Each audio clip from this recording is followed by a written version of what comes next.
led me to Loch Ness in Scotland, where for centuries there have been accounts of a monster living in the water. I rented a small rowing boat, thinking that would probably be the best way not to disturb the monster or any other life in the loch, and not to pollute the water, And, well, propellers can be quite bad for fish, basically. Anyway, as I rowed out, it began to rain, and a huge storm blew up, and my boat was being tossed around on the waves. It was awful.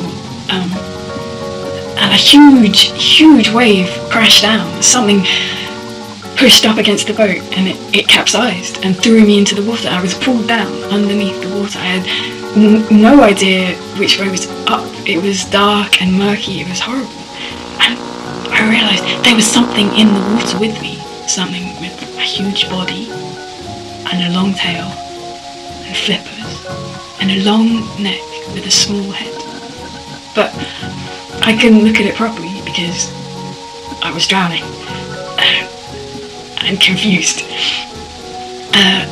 But it seemed to move towards me through the cold, dark, murky water, and I was gasping for breath, running out. And I passed out. I blacked out. But when I came to, I was lying on the rocky shore. It was deserted. There was nobody around. The storm had died down, and the waters were just lapping gently. But between me running down into the water, there were marks in the mud, and they looked like marks that had been made by something with a huge body and a long tail and flippers. The Loch Ness Monster isn't the only aquatic monster in the world, of course. There's Ogopogo in Lake Okanagan. No idea. The monsters in Lake Tianchi. I don't with that one either. In the lakes and the swamps of the Congo River Basin.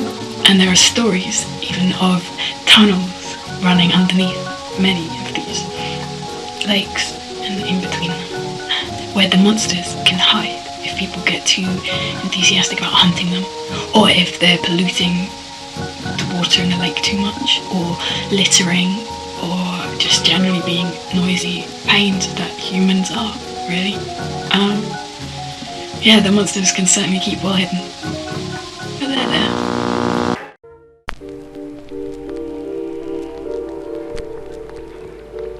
It will be a few days before I will be able to fix your ship up properly, Miss Cow. That's okay, Oily Jim. I'm sure me and Space Cat can find something interesting to do here on the planet of gossip. Be careful, Space Cow. This planet can sometimes be full of mystery and doom.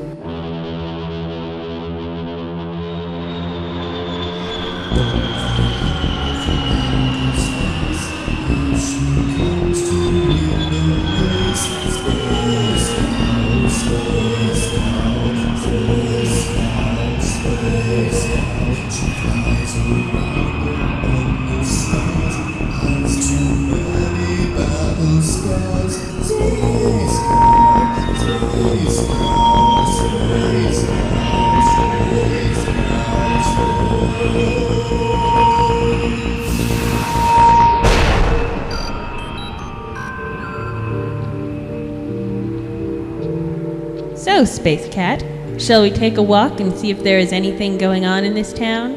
We could certainly use a couple days vacation.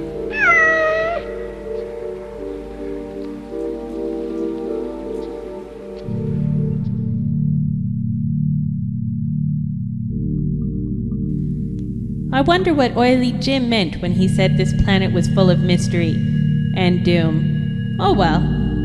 The hot sun beating down on us is a nice change from the cold vastness of space.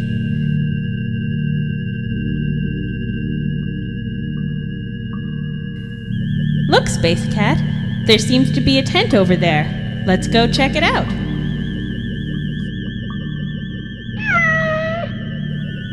Hello, my new friend the cow. Have you come to ask Madame Barco to tell your Well, sure.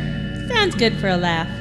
Well, my adventurous cow, come sit down at the mysterious table of Madame Barco.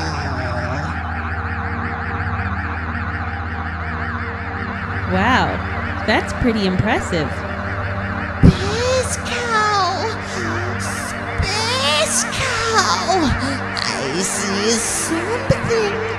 something in the near future. Something. This is getting a little creepy, Madame Barco. Something. You haven't begun to see creepy, space cow.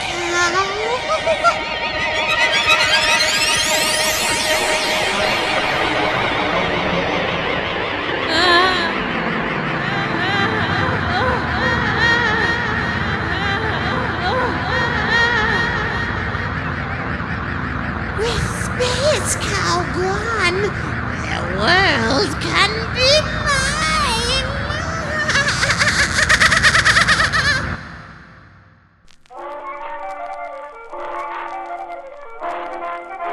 Madam Bargo sure is scary, Gerald. I know, Hank, but don't worry. I'm sure Space Cow will get herself out of his jam. She always does. I want to sing the ABC song. I want to sing the ABC song. I want to sing the ABC song. Fine. Ashtray, ballet shoes, carnival, dirty car, elephant man, fish fillet, guillotine, hammerhead shark, ice cream man, Jack and Kirk, lightning rod, missile head, nose, ostrich, pterodactyl, quantum teleportation, radishes, soup of the day, television set, unicorn, vivisection, walrus, xerus, yellow bean, zeppelin. Those are my ABCs. Those are my ABCs. ABCs sure are fun, Gerald. They sure are, Hank. They sure are.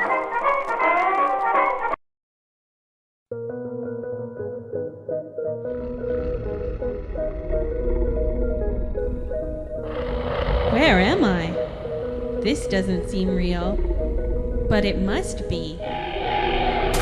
Can't move my arms. Can't move anything.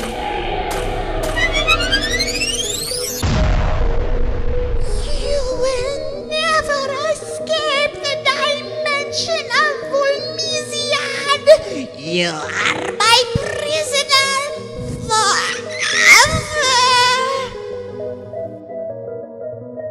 I must find a way out of this madness.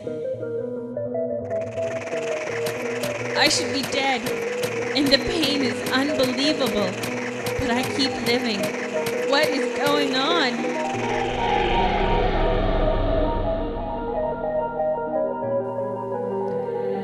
I don't need to tell you again, Space Cow.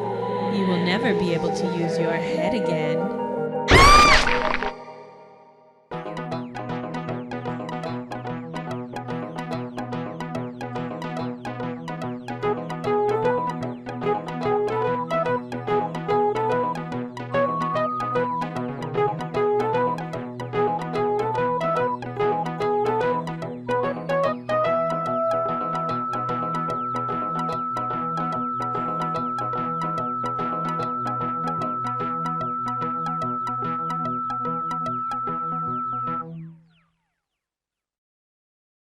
Hello, I'm Brenda.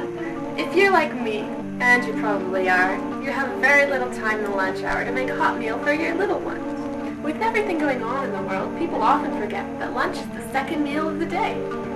That helps keep your energy up between the first meal and the third. Some people call the third meal supper, and some people call it dinner. Some people call lunch dinner as well. For the sake of argument, we will call the second meal lunch. I recently had the opportunity to make a major purchase for my children. It was something called a rubber ball. And let me tell you, since they got that ball, they're outside playing with it from morning till night. Or from the first meal until the third. That's why it's important for them to smell the aroma of a hot lunch. Otherwise, they would never come in. Space cow pasta. It's quick and hot and smells good.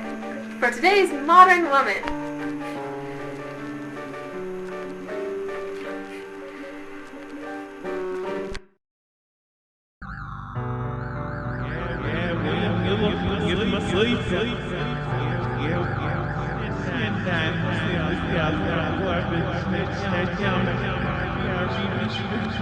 There is no escape from the dimension of Almisiad, and I will make sure you never return to your own dimension again.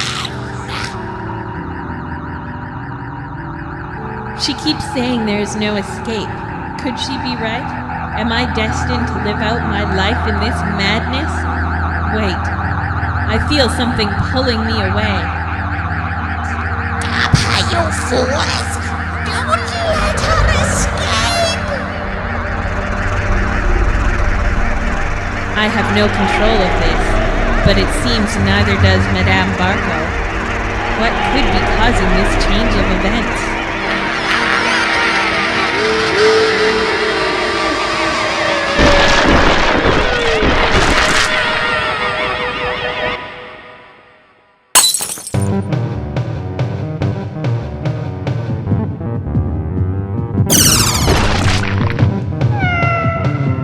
Well, thanks, Space Cat.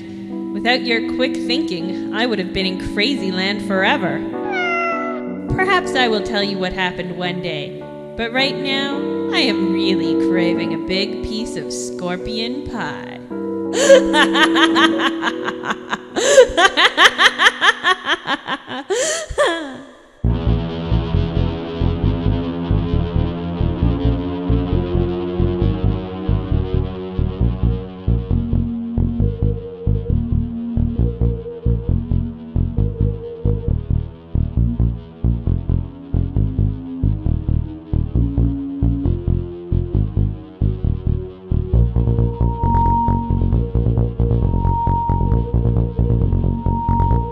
Sniffness here.